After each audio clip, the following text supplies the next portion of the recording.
Good afternoon, everyone. My name is Ken Yalowitz. I'm the director of the Dickey Center.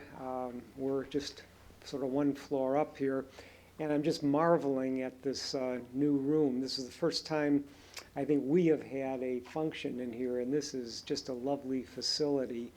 I'm glad to welcome you to it.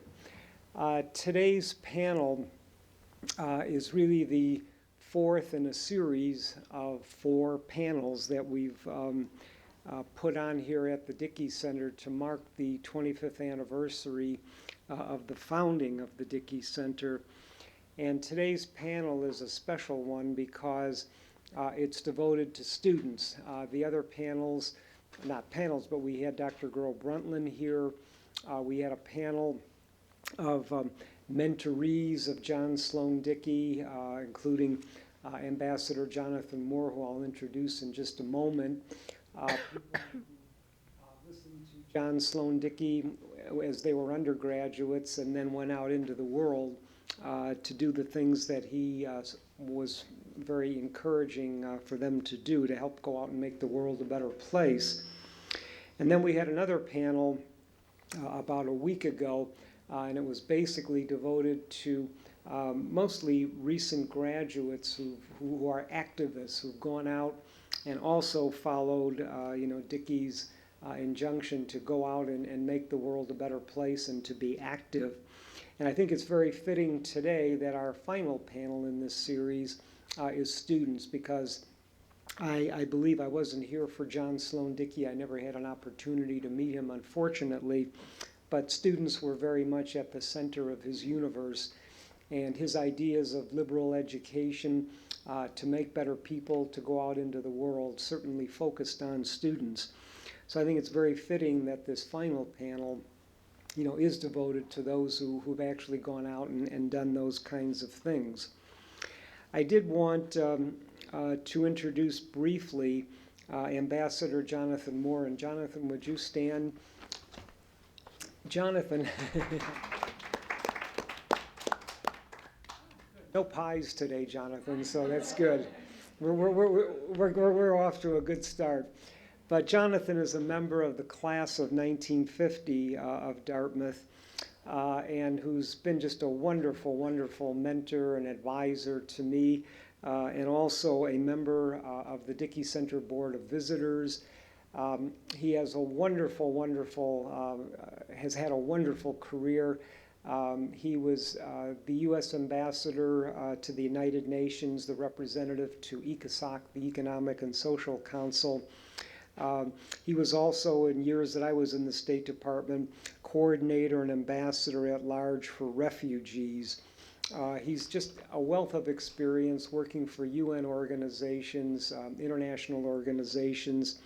He spent a lot of time at the JFK School at Harvard. And the main reason I'm going through all of this is Jonathan is going to be and is a visiting fellow here at the Dickey Center for the winter and the spring terms. And for those of you students who want to meet someone who's had a wealth of international experience, make an appointment to see Jonathan. Now, to introduce today's program, I'm delighted to turn the microphone over to Rob Clough. There's Rob. I think most of you know Rob well. He is our program coordinator, basically, for the student programs, and does just a terrific job, of talking. I'm sure most of you have, met him talking to you in the application process, for our various programs. And Rob, please come to the microphone, and thank you for all your wonderful work.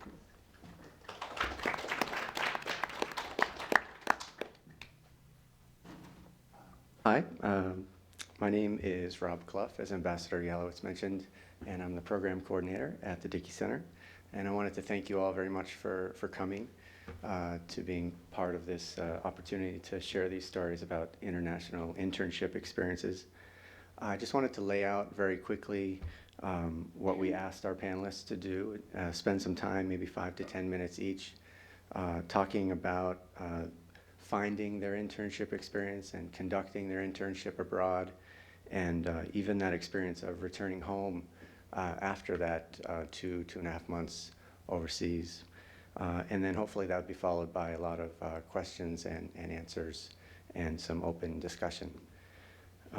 So I believe the statistic is somewhere near 2/3 of Dartmouth students spend their time abroad during the 4 years here at Dartmouth, whether that's through a foreign studies program or a language study abroad program. The international internships are one option that students choose, or at least explore during their time here, to set up an internship that's kind of 8 to 10 weeks in length. And the Dickey Center's International Internship Program is essentially a funding program for students who have arranged those leave term internships, unpaid in our case, and to help them, to kind of enable them to carry out their plans. So looking back through some of our lists, we see that the program started in the mid-'80s, and we funded over 700 students to do these internships in over 100 countries around the world.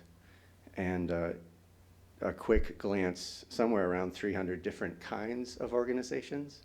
This would be government agencies, healthcare clinics, nonprofit organizations, research think tanks, all shapes and sizes.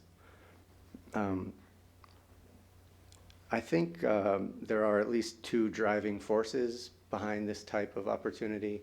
I think first, it's important to remember that arranging international internships is not easy.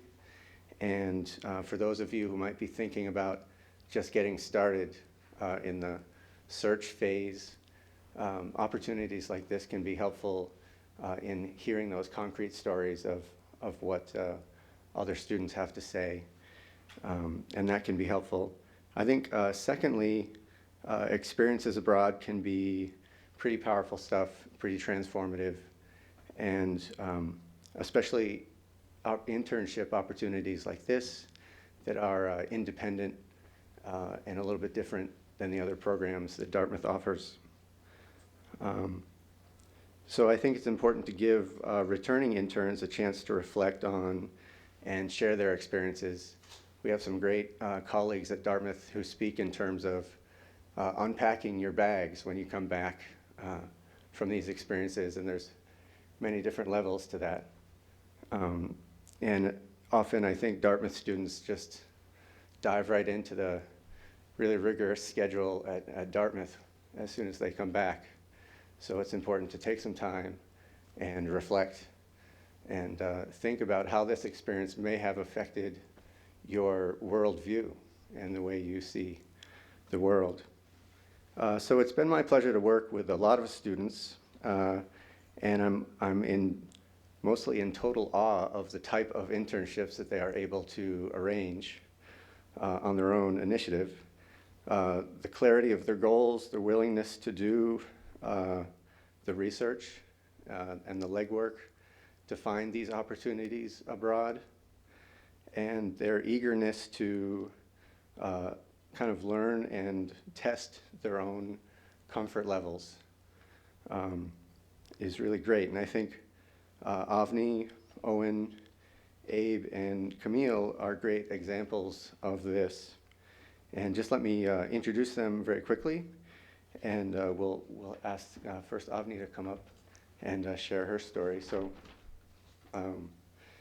let me start by introducing Avni, and I'll do all four so I can get out of the way. Avni Shah is an '07, psychological and brain sciences and religion double major. Since learning about Dartmouth's unique D plan, Avni tells us, she has wanted to volunteer in India during an off term. This past trip marked her very first visit to India, although she plans to return much more in the future. Her travels in India and working at Uttan Talim Kendra have inspired her to pursue a career in medicine and eventually return to this same area as a physician giving medical care to those in need. Outside of academics, Avni is a member of Dartmouth EMS, part of Vandana, the South Asian dance team, and enjoys playing squash and running. She plans on attending medical school to become an emergency medicine physician. And next we'll ask Abe to speak after that. And Abraham is an '08 economics and Chinese language and literature double major. He began studying Chinese in 2003 while pursuing an interest in economic and social development. He is a graduate of Middlebury Summer Language Program, as well as a 10-year week intensive course at Fudan University in Shanghai. During his Dickey Center International Internship, he worked for a mid-size multinational consulting firm. While there, he worked in a dual capacity as an analyst and as an English language editor. Outside of his experience with the Dickey Center, Abraham is also a Starting Block Fellow, which is a program that focuses on understanding how to use for-profit business and nonprofit organizations as tools to drive social change. Next, Camille. Camille Herland is an '08 government major with a minor in Asian and Middle Eastern studies. The flexibility of the D plan was one of the things that attracted her to Dartmouth, she tells us. And thanks to this flexibility, she has been able to spend terms in India, Morocco, and Austria. As a third-year government major, an internship at the U.S. State Department was appealing in that it allowed her to explore a more practical side of her academic focus. She is unsure exactly what she would like to do post-graduation, as many of us were, but would like to pursue an international career, possibly in humanitarian relief or development work. And finally, Gardner Owen Cadwalader. Owen is an '07 earth sciences major who is currently writing a senior thesis on the fate and speciation change of pesticide-derived arsenic in New Hampshire watersheds. Owen had no idea what he would major in when setting foot in Dartmouth campus. Stumbling upon earth science one freshman spring, he tells us that he found that he loved rocks, dirt, and water. I think you've come to the right college. Sophomore winter, wishing to try international research, Owen applied for a Dickey-funded internship at the Center for Volcanology and Exchange in Colima, Mexico. At the center, Owen helped research and monitor the active volcano, Volcán de Colima, with an international team of students and professors. While working in Colima, he found what interested him most was the volcano's effects on the ecosystem and thus the humans that lived close by. He continues to study human interactions with their environment in his senior thesis. At Dartmouth, Owen was on the rowing team for the past 3 years and has been a seed mentor and is currently involved with the Ledyard Canoe Club and the Dartmouth Mountaineering Club. So all of them are extremely modest people.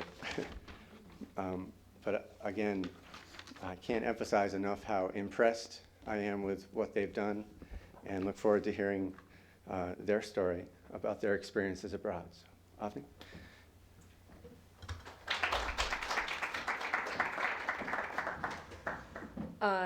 Just as Mr. Clough mentioned, I worked in Gujarat, India. That's in the northwestern part of India. And I ended up doing an internship at Uttam Thalam Kendra, which is a center for mentally disabled youth, trying to teach them vocational skills so that they can actually earn a living on their own eventually after some training. I actually had no idea what I was going to do. I wanted to go to India at junior winter. That was sort of my plan, junior winter, India. And I wanted to go to Gujarat because that's where my family is from, and I kind of speak the language there, although when I went there, I realized I didn't speak the language very well at all. But I knew I wanted to do that, and I knew I wanted to help people.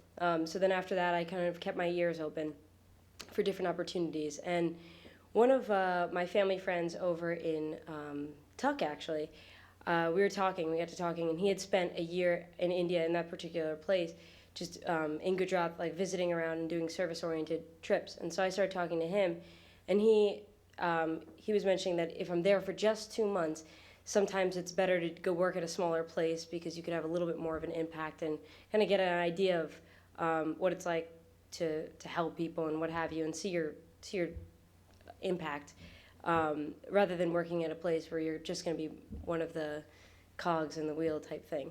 So I ended up hearing about maybe 5 or 6 different places and emailing out, and expected to hear back within the next couple of days. And that was sort of my first indication that things were a little bit different in India. I heard back about 3 weeks later with everything, and I was sort of disappointed, but eventually it worked out, and I found this place, particular place. And I went there, and it was so interesting because they had never had a volunteer before. So they were really confused as to what I wanted to do. They said, "We can't give you anything. We have nothing." And I said, "Oh, no, I know. Can I spend 2 months there helping you?" And they were just really confused. They're like, "But we don't have anything to give you."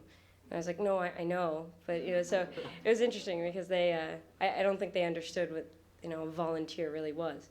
So when I went there, it was a bit of a culture shock because I thought I was really good at the language, and only to have, everybody, sort of ask. They had no idea what I was saying. They're like, what is she talking about? My grammar was terrible. Everything was pretty bad.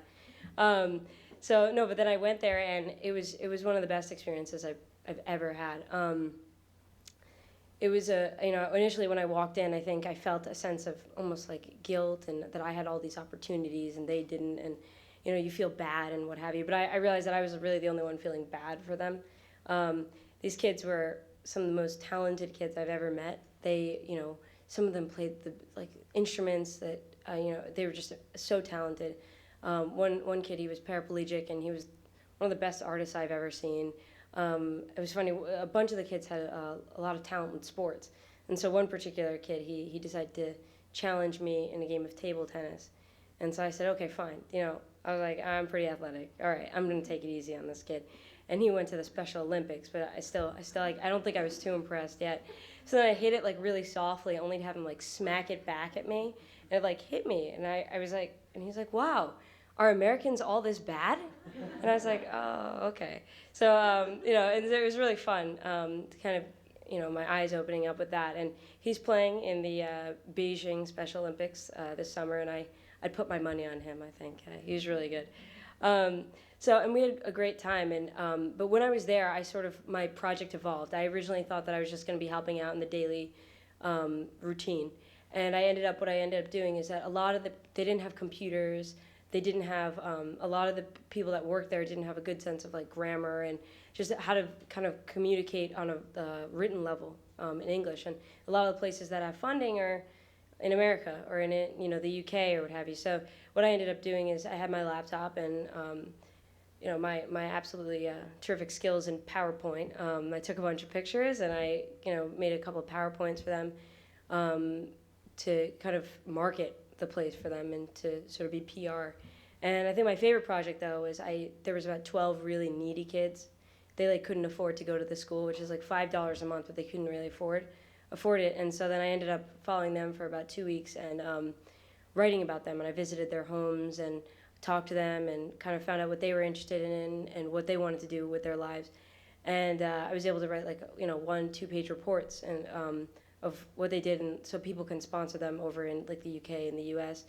And so it's a nice sheets, and so if anyone asks, they can sponsor particular students and watch their progress.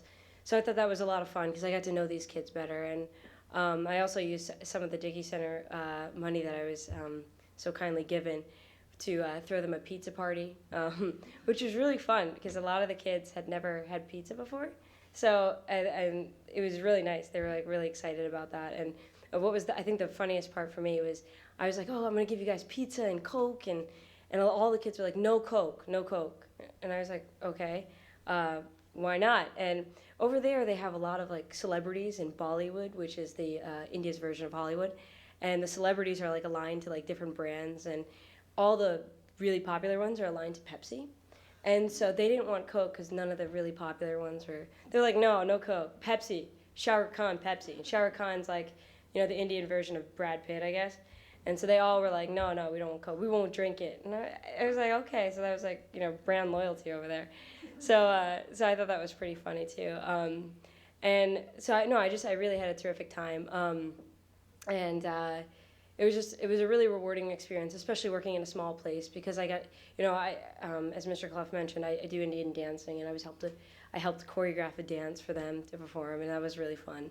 And so it was a good time, because even now, I'd never been to India before. I don't have any family there, and so now I kind of feel like I have roots there. And it was really great for also my academic pursuits, because as mentioned, I wasn't sure what I wanted to do. I wanted to help people and what have you, but I think medicine really appealed to me because there was so much hope there.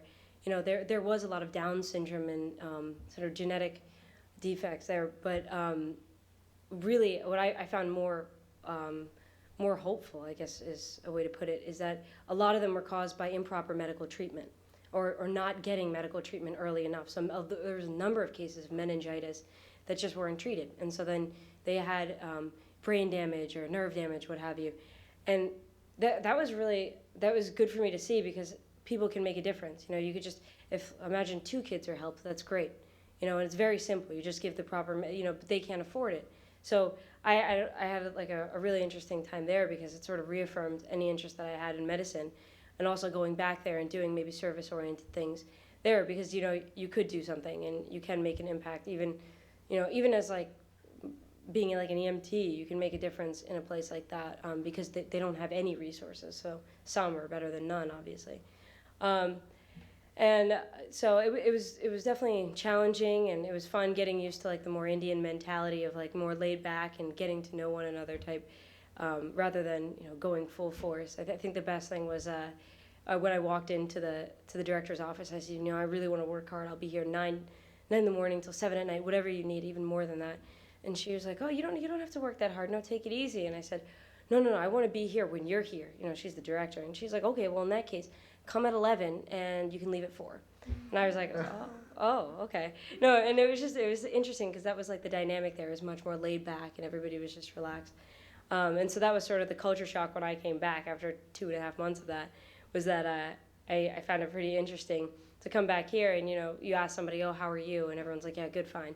And they walk away, and whereas like in India, they'll be like, how am I? And they'll really sit down and talk to you, and you'll have like a 2-hour conversation about how they are and how you are, and really bond. And here everyone's like, fine, great, your term was good, great, wonderful, and everyone's running around. So I think that was a big thing, that that was the difference. As soon as I like went to like London, going my flight back, I sort of felt immediately, and the pace of everything.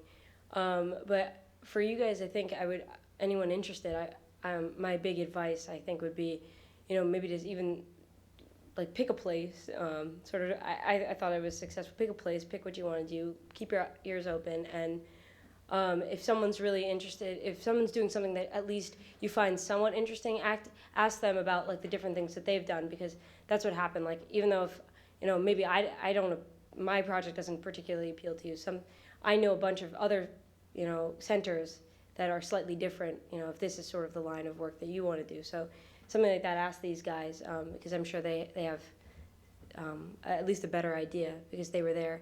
And just, start small. Everyone, it's sort of the cliche phrase, everyone can make a difference, but I sort of really felt that. So you just have to go in with a pretty carefree attitude, and I think anyone can. There's so many possibilities as long as you take initiative with these projects. And I really had a terrific time. Again, I really thank you guys for giving us the opportunity to do this. And please feel free to ask me any questions afterwards. But again, it's 2.5 months, but it's really just it changed my life, and it's pretty rewarding to say the very least. So thank you.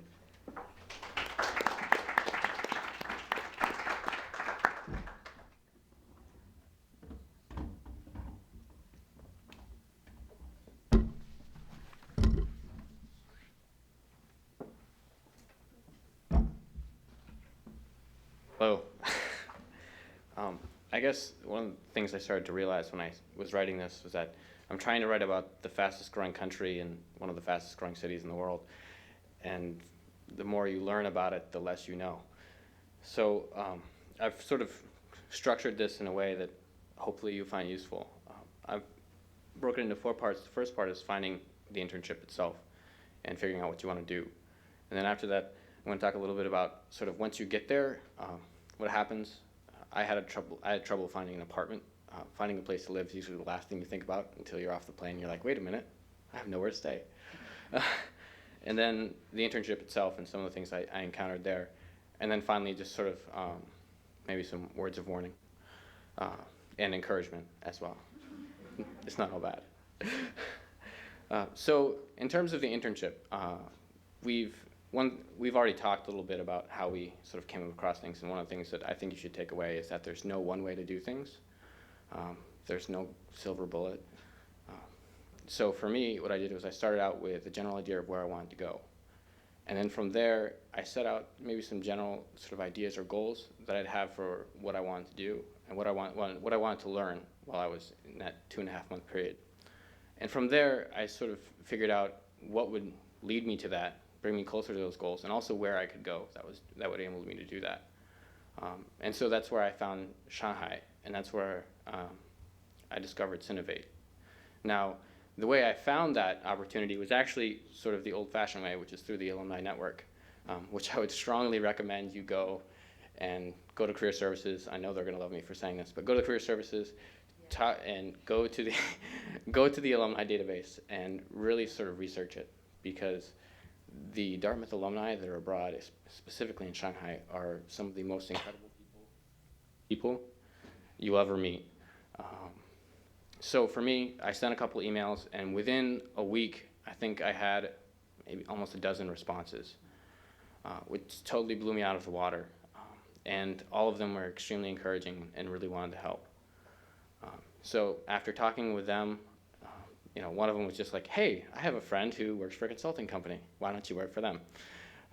And I was like, okay, that sounds like a great idea. And that's essentially how I found where I was. Now, as far as the alumni contacts go, one word of advice there is prioritize your alumni list and how you contact them. Talking over the phone with people, your initial contacts via email, but eventually they're going to want to talk to you over the phone. And making international calls, if it's not something you're used to doing, it's sort of like talking on a radio. So you're like trying to figure out the pace of the conversation. When should I talk? When shouldn't I talk? And it can make for some sort of awkward moments. Because you're like, no, speak. Oh, okay, I'm sorry. No, oh, I'm sorry. And it's sort of awkward.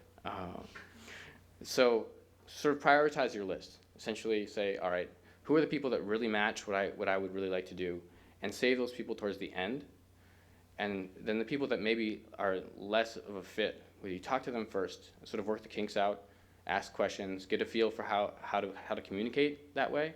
And then when it comes time for like things that maybe are really, really important, like the people that are doing exactly what you want to do, you'll sort of already been a little polished. Now, as far as actually getting there and finding an apartment, that I think was probably one of the more interesting parts of my trip. There's a couple different ways I would recommend that you could go about doing this.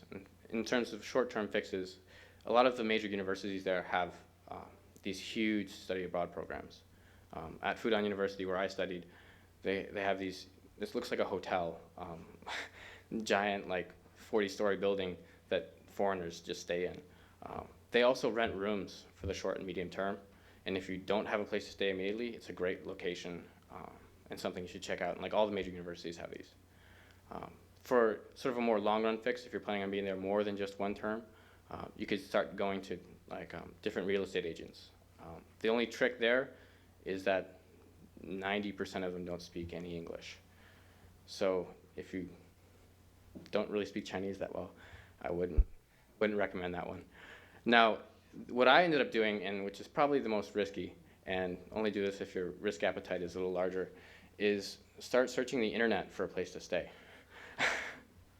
And there's a couple different websites I can give it to you after if you'd like.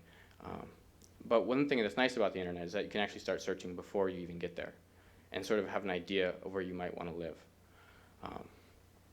And so I spent a couple times going through some of these apartments that look great on paper, but then I realized that there's a reason why they look great on paper. Um, I was like, I mean, there's one apartment I remember where it was like right above an avian like bird market type place, and this was right after avian flu. So I was like, well, maybe this is not the place I want to live. um, but um, that's really the best part. Now, as far as finding roommates, when you're over in a foreign country, I mean, I don't know about you, but for me, I really enjoy like interacting with the people, and really getting to learn a lot of things.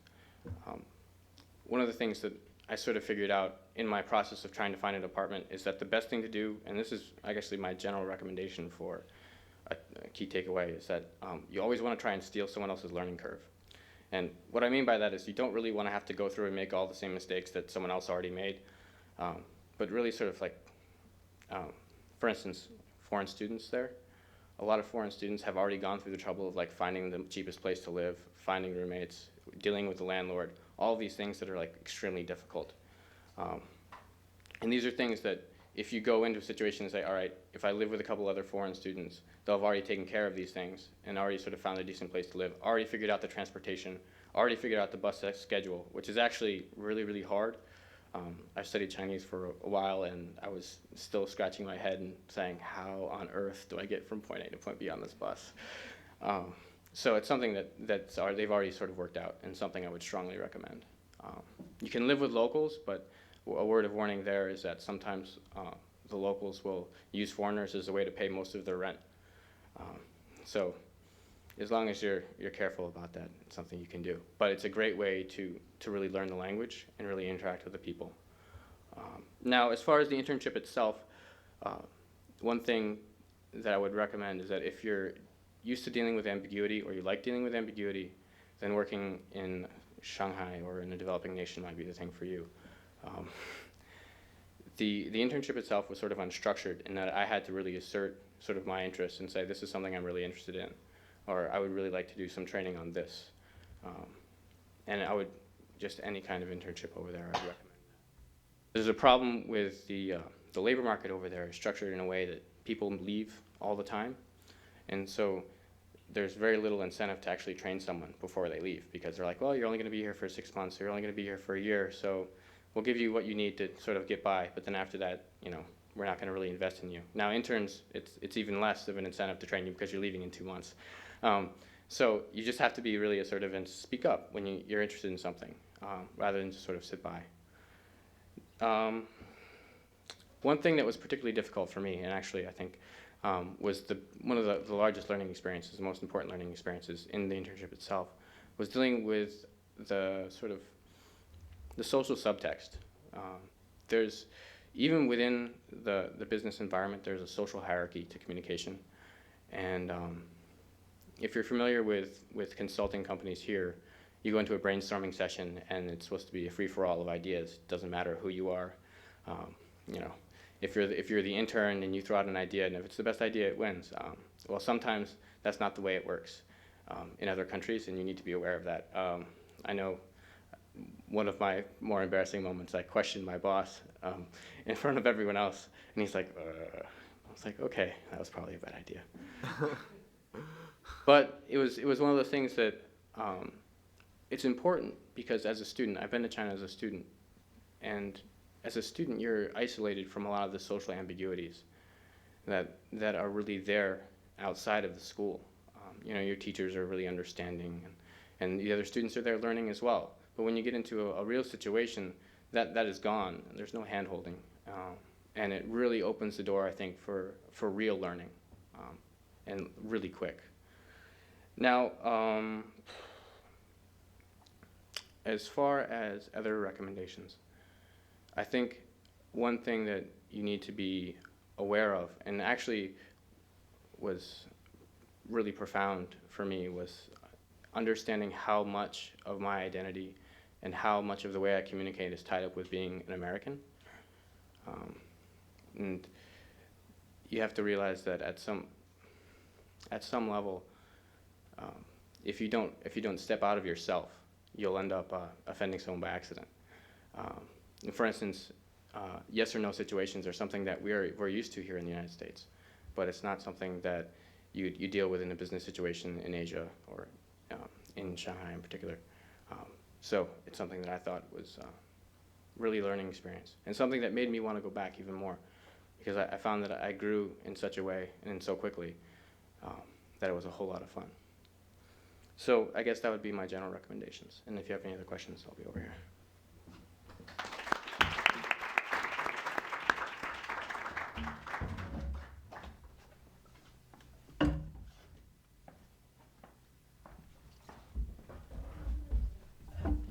So I interned this past in the State Department at the U.S. Mission to International Organizations in Vienna. And those are primarily the people who represent U.S. interests at the UN organizations in Vienna. The biggest three were the International Atomic Energy Agency, the UN Office on Drugs and Crime, and also the UN Commission on International Trade. So I worked with the people who would go to meetings of those three bodies and would support. Could you speak up a bit, please? Sorry, yeah. And so I worked with the people who would go to meetings of those three organizations and sort of put forth the U.S. opinion. So I found out about State Department internships actually at a panel sort of similar to this my freshman year. I heard somebody talking about State Department internships, and so I went on the internet, and the State Department has a pretty comprehensive website for student programs where they do fellowships and internships and things like this. So I applied through their website. A word of warning, you do have to apply kind of early for State Department internships if you're thinking about them. So I applied for a State Department internship, and I picked this one in particular at the Mission to International Organizations because I was interested in seeing what it would be like to work for the government, but I was also interested in sort of what it was like working for an international organization. And so this seemed like kind of a neat fit because I got to see it work a little bit with both of those things. So that was how I found that out. And once I actually got there, it was a phenomenal experience. It actually far exceeded my expectations because I just jumped straight into mission life, sort of doing everyday things.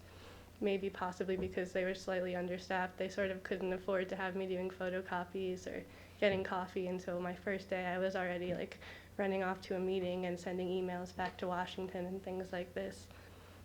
So I guess to run through the things that I did in case anybody's thinking about interning at the State Department, sort of the biggest thing that we did at my office was to go to UN meetings. I mostly worked with the UN Office on Drugs and Crime, UNODC. So we would help prepare ahead of time for UN meetings, or we would sort of get feedback from different government offices that were dealing with law enforcement, narcotics issues, and they would sort of send us emails saying that these were things that were important that we'd like to think about, or these are things we're not so huge on, so don't push for those.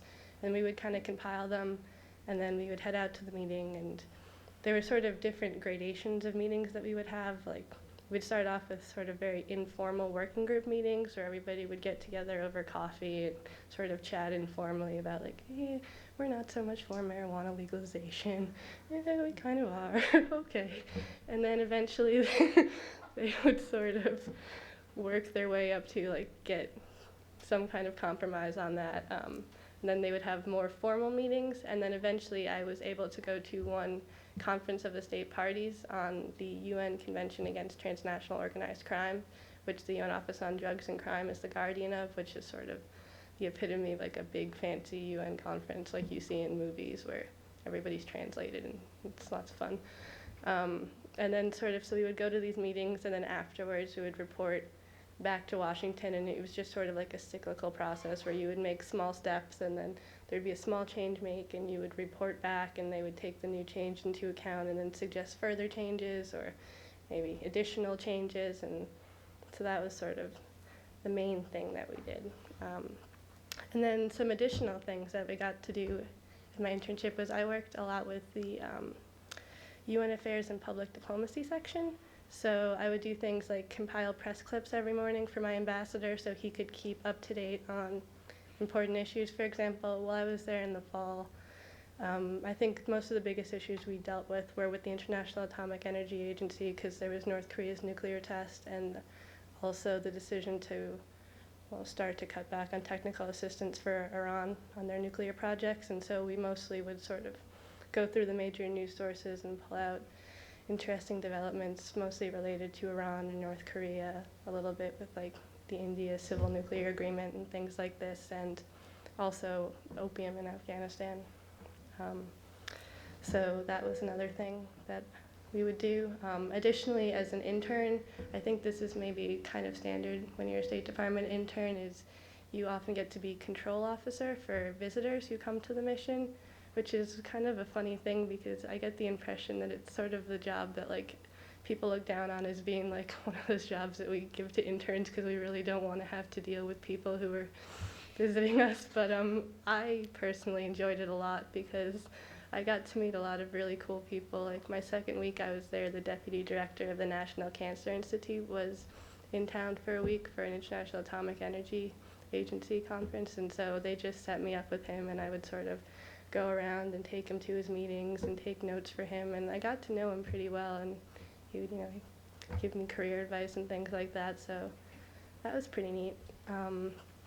And I think by far my favorite part of my time in Vienna was I got to do an independent research project where I wrote a cable, which is sort of like diplomatic correspondence, on this UN ODC project called the Program of Action for Africa, which was essentially, they had this sort of strategic framework to address corruption issues in Africa. And it hadn't gotten too much attention, and so I'd heard it mentioned in a couple of meetings, and it struck me as something that was kind of interesting, and so I mentioned it to my boss, and he suggested that I write a cable about it that we would send back to Washington and send out to the embassies in Africa so that they could be made aware of this project that I thought seemed pretty cool. So it was like rather amazing. So he gave me his address book and his list of contacts, and I contacted people from 8 different countries, and I just went over to their embassies and talked to four diplomats from 4 African countries and 4 donor countries who were sponsoring it, then a couple of UN officials, and sort of like updated the project, and then wrote a cable which got sent out, which is kind of fun when you're 20 and not even graduated from college yet. So I think that pretty much sums up what I did, I guess. It was a highly, highly enjoyable experience. I mean, it is a fairly stressful internship to have, I would say, and there are kind of long hours. It's not, sort of a 9 to 5 and then it's 5 and you're over, so you go home and you'll be back tomorrow morning at 9 sort of thing. It's a little bit more fluid, but at least for me, I found that the benefits far outweighed that, and I really enjoyed the stuff I got to do, so, yeah.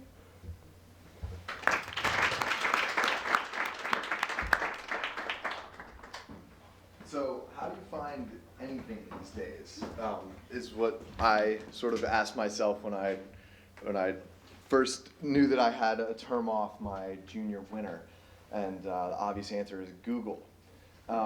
And so that's actually exactly what I did. I Googled geology internships, and the Center for Volcanology and Exchange and Research in Volcanology and Exchange in Colima, Mexico came up on another school's, I think another school's career services website.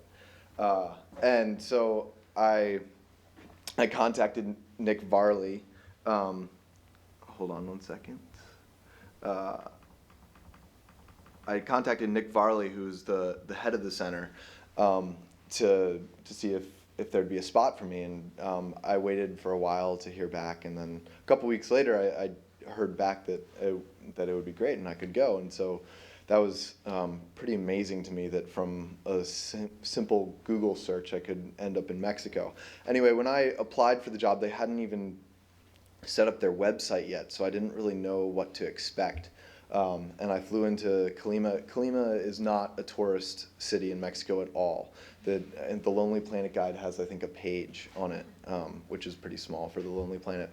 So I arrived in Mexico, and Nick Varley picked me up, and he said, "Oh, I'm going to a conference tomorrow for a week." And so this was the guy that I had been communicating with and was expecting to spend time with. So I was left in this new house with some other students that were living there as well, and kind of unsure. And I walked to the office the next morning and saw the office. You'll see some pictures of that later, and was a little unsure. Colima was really hazy, and so the first few days were really not that great. And I was really unsure if I'd made a wrong decision to go to Colima. But then about 5 days later, and I'd also heard about this mythical volcano that's north of the city that I was supposed to be working on and had no idea. And about 5 days later, it cleared up, and you could see the volcano from the University of Colima in the distance, and you can just see it poking out there. It's about 60 kilometers north of the city, and so that got me really excited. And then the next day, there was great excitement because there was an explosion in the volcano. So we all ran up to this is from the top of the library at the University of Colima, and you can see that's not a cloud, that's an explosion from Volcán de Colima. So everything got much more exciting. And then Nick Varley came back, and I actually knew what I was supposed to be doing, and so things started to pick up. And also I met Lucas, who was a German student that was working at the center, who I became very good friends with. He spoke very good Spanish and English and German, obviously, and was a very sociable person. So that helped out a lot as well. So one of the things that basically the purpose of the center is to improve the monitoring and do research on Volcán de Colima, and to better predict when large explosions are going to be, and just to better understand volcanoes in general. So this is up on the volcano. It's the observatory. It was actually built as a hiker's lodge, so there aren't any windows that look at the active volcano. The active volcano is off that way, which is kind of funny.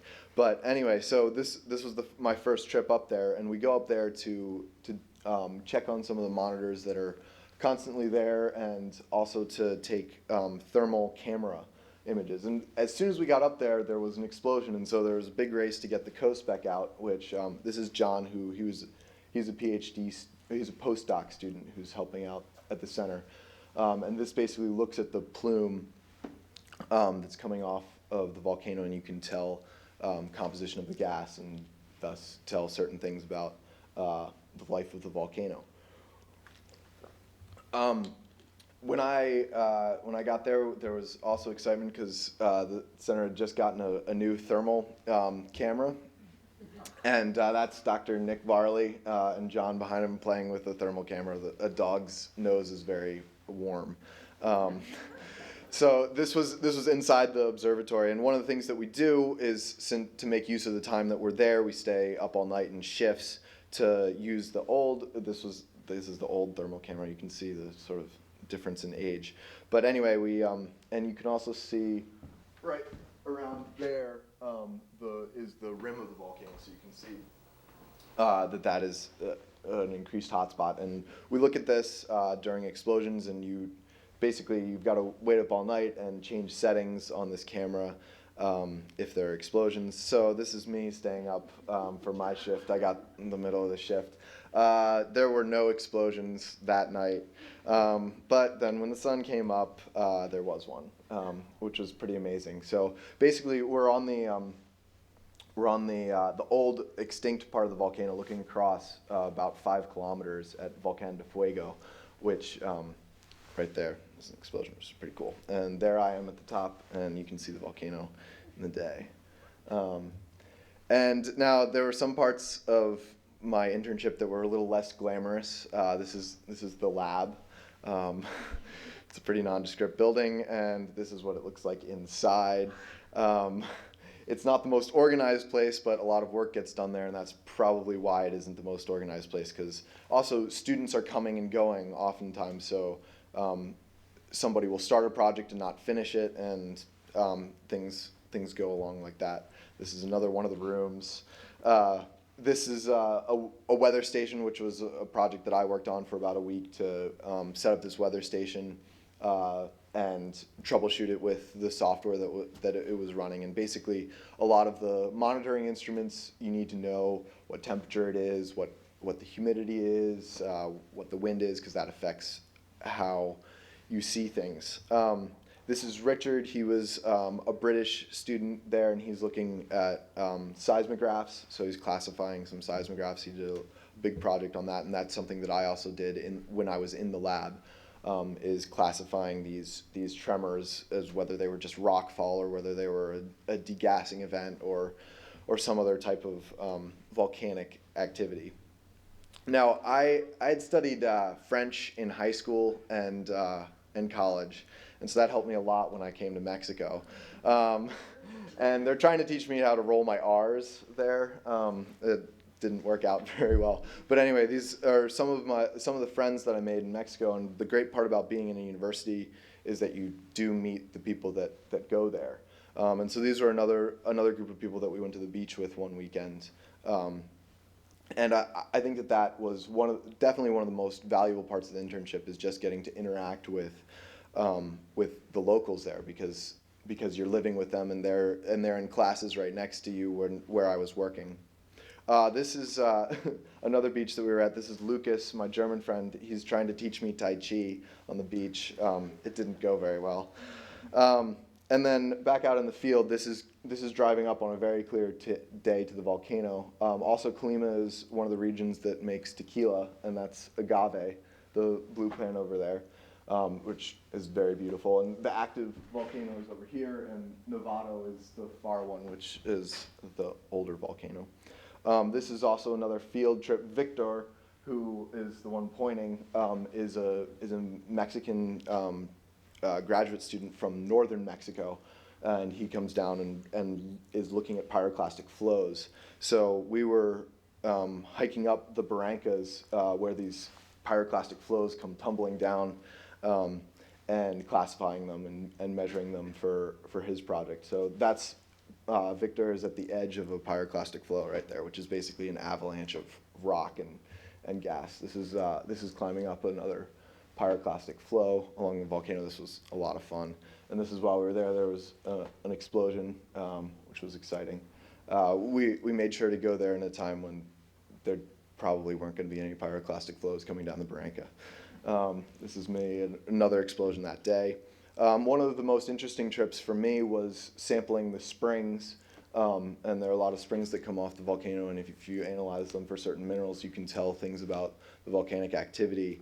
And also this ends up being the drinking water of some of the closer towns, which I found interesting as well. And this is a picture of the volcano. So anyway, it started out as an internship that I was a little unsure of, and it was an amazing experience, both getting to do some mundane lab work, which happens as I'm learning with my thesis, happens in every science endeavor and really any endeavor, but also some amazing field work, beautiful things, and getting to interact with people from Great Britain, Germany, Mexico, other parts of the United States, and some other countries that I'm forgetting. So it was a wonderful internship, and I guess the last thing I had an interesting re-entry into society. I went to Peru to be a tourist for about a week after my trip in Mexico, and that was really jarring because I had been living in Mexico and going to clubs with friends, with Mexican friends, and all of these different things where I felt like I was actually living there, and then all of a sudden I was a tourist, clearly a tourist, and being asked to buy a scarf and things like that in Peru, and then coming back to Dartmouth. So I had kind of a stepping stone of realizing, I'm not actually Mexican. I'm actually a Dartmouth student. But it was an amazing internship, and actually Lauren Nielsen, I met her last summer and convinced her that this was really cool, and she just came back from Colima, from the same center, and Dickey funded internship, so she can field questions as well.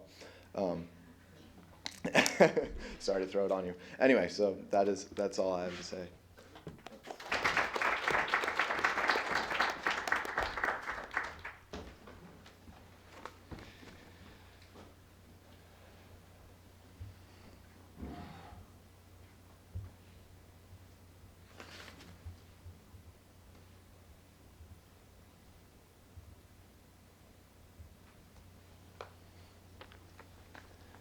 So thanks very much. to all of you for sharing those stories. And I'm looking, it's about 4 o'clock, and I want to make sure you all know that you're all very much invited to come upstairs after this and continue the conversation in the Rousseau Gallery, which is at the top of the stairs, where there will be food and other students to share their stories as well. So keep that in mind. And but before we leave this wonderful new place, I wanted to open the floor to any questions you might have to our panelists.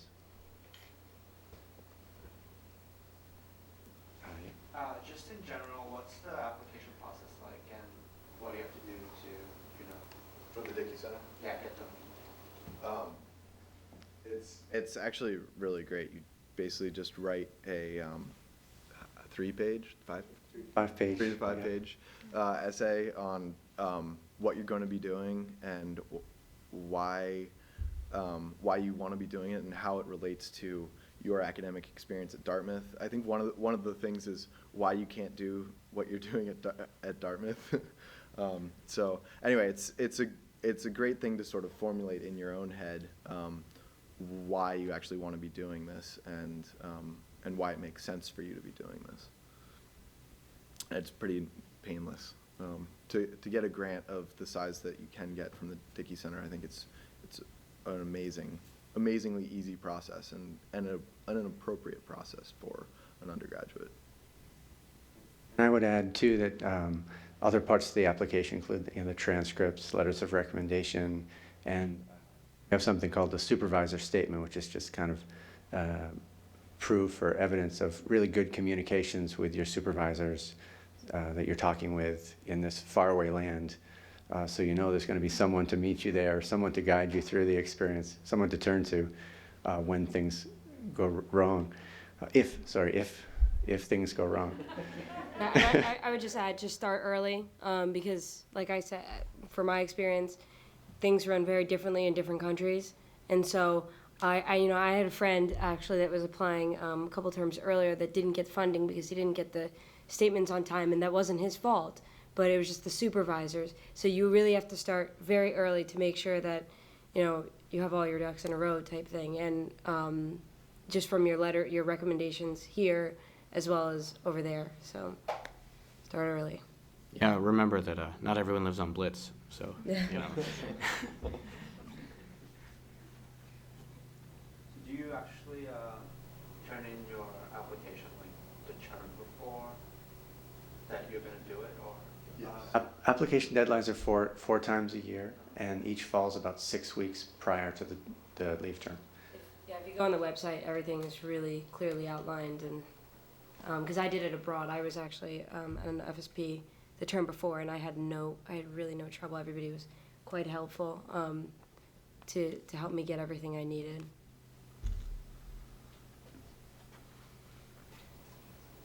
Could you speak to what you've learned about yourself as a result of your experience? All of us? Okay, I'll start. I think you learn a lot, especially sort of, I guess this is for all of us. You learn a lot about what you're made of and how much you can handle or not handle.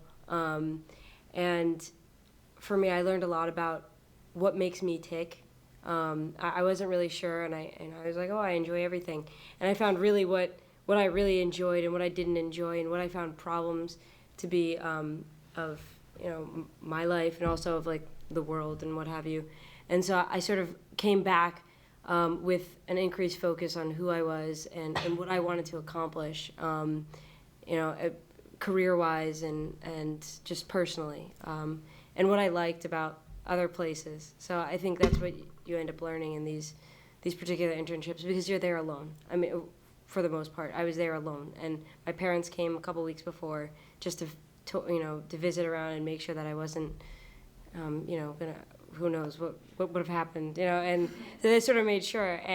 But you realize that you don't need all these luxuries in life, and you can live pretty scarcely and very happily, which was really nice for me, at least. As far as I mentioned at the end of sort of my presentation was that you really, or at least I realized how much of how I communicate and how I relate to people is tied up in where I'm from. And I think that that's generally true for almost anyone. Dealing with that kind of that difference in culture, dealing with that kind of difference in culture really highlights for me, I think, how difficult it is to work internationally, but also how fun it can be. I don't know if it came through in my presentation, but I actually did have a whole lot of fun there, and with the people I met, just absolutely incredible, and really sort of opened my eyes to a different way of relating to people and a different way of communicating. Yeah, I found that it kind of just showed me that I was capable of doing more than I probably would have thought that I was capable of doing before I went. If not only because just the thought of having an internship and then having one in a foreign country, doing something that's completely new is kind of overwhelming, and sort of at the end of it, when you look back on it, you realize that you are able to do it. And I remember the first 2 weeks that I was there, I was just completely overwhelmed by acronyms, and I didn't know what the issues were, and I was I had no idea that there was all of these issues going on, and I just would have lists and lists of things that I knew nothing about that I obviously needed to know about, and then sort of as time went on, I would sort of pick up on these things and start to understand what people were saying, and it was just a gradual process where you kind of learn without realizing it. It was kind of neat.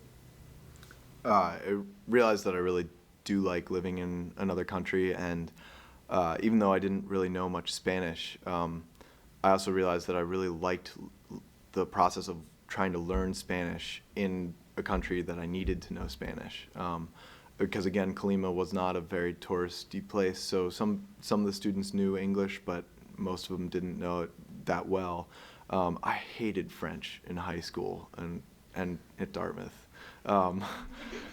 And I really dreaded going to class, but I had so much fun trying to learn Spanish on my own and just to figure out how to order a sandwich. Those were two things that were very invaluable. And I guess the third thing was that I really hate doing mundane lab work, but that I can do that, and it's necessary to get to do great field work, or also in any sort of science or really anything you do. So those are the things I learned.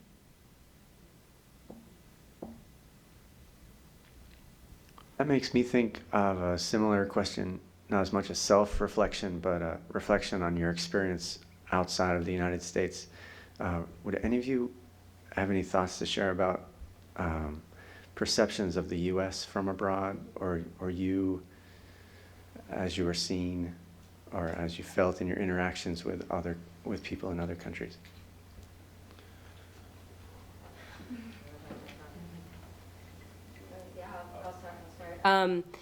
It was interesting.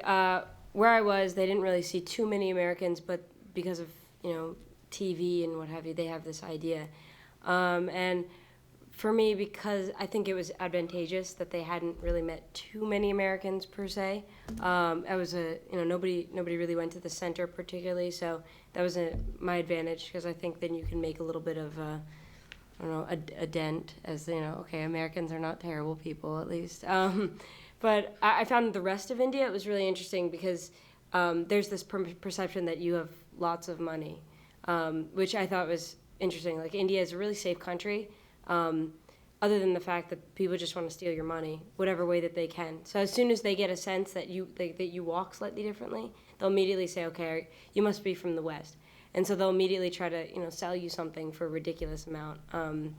And so I thought that was an interesting perception, but I really never felt any ill feelings per se.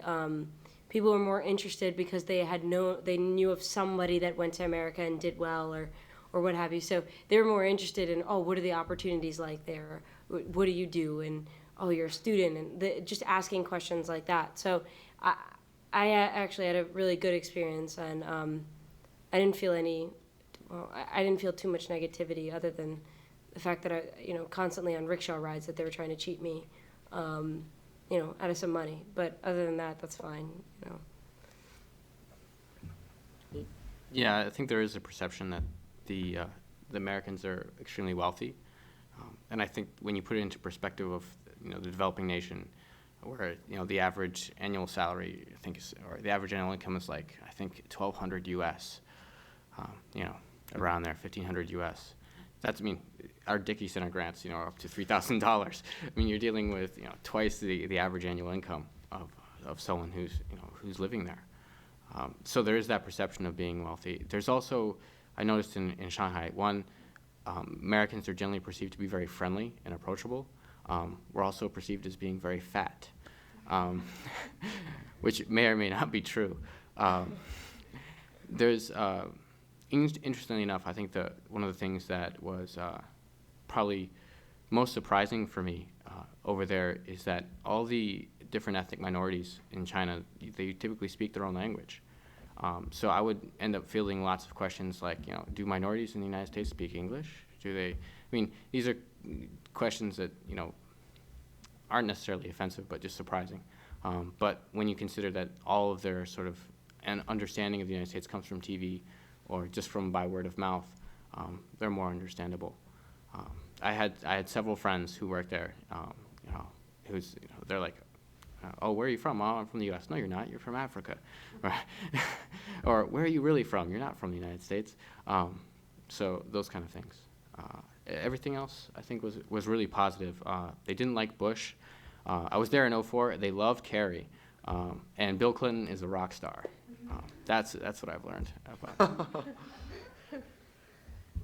Yeah, I found for me being an American was sort of both a curse and a blessing.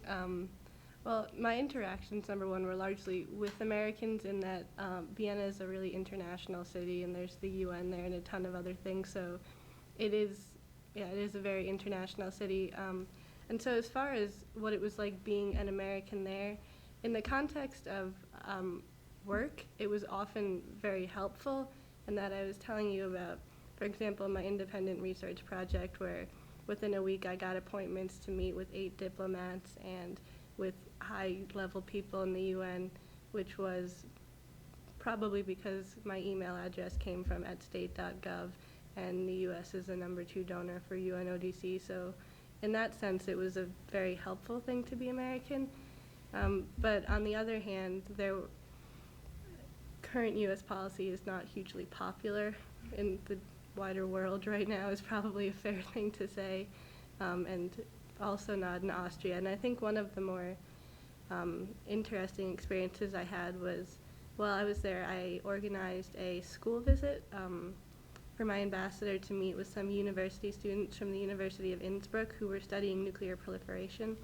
And so I was talking with their professor sort of on the margins while he was giving his speech, and I was telling him that I thought it was a really good idea that he'd brought his university students to go and meet, like people from the IAEA and sort of practical things, to go with their academic pursuits. And he told me that the reason that he did it was because when he's in class, they talk about the U.S. a lot, and that his students have a lot of dislike towards U.S. policy, and they don't even really necessarily know why, but he just senses a lot of strong dislike, and so he felt that he brings his students to the U.S. mission every year, the same professor, to sort of like address that issue, which I thought was kind of interesting. One of the things that I was blown away by was walking around Colima and seeing pickup trucks with California license plates. And Colima is not close to California at all. It's about 6 hours south of Guadalajara. Anyway, and basically, and I met some of the students that I knew, their cousins for half the year go up to California and work and come back with money. And that really blew me away, that even in a relatively small city like Colima, that's really far away from the U.S., people were going up to the U.S. to work. And in terms of my own interactions, I really never felt had ill feelings towards me just because I was an American. Mexicans at the university were a lot more knowledgeable about foreign politics in the U.S. than I think a lot of even Dartmouth students are. They didn't sort of share that dislike and carried over to me that I was American, so I was bad or anything like that. So anyway, those were my thoughts about that. Questions? One thing that I would just like to say is that the Dickey Center funds not only internships, but also if you're doing a research project or want to go to an international conference. And so if you're trying to mold whatever you want to do internationally based on Dickey Center only funds internships, that's not true. I don't know the full list of things, but I remember when I was applying, there are lots of options for doing international things with the Dickey Center, which I think is great. So you don't have to just go find an internship. If you have a research project in somewhere that you really want to start, the Dickey Center can help you out with that too. And I'd be happy to talk with anyone about the kind of portfolio of student programs that the Dickey Center offers. The International Internship Funding is one, undergraduate research grants. There's a War and Peace Fellows program. There's a Lombard Public Service Fellowship for outgoing or recent alumni, and several others. Happy to talk one-on-one with everyone and anyone. So, and maybe that'll be a good segue to start that one-on-one conversation stage. If we could all join me in thanking our panelists for sharing their story.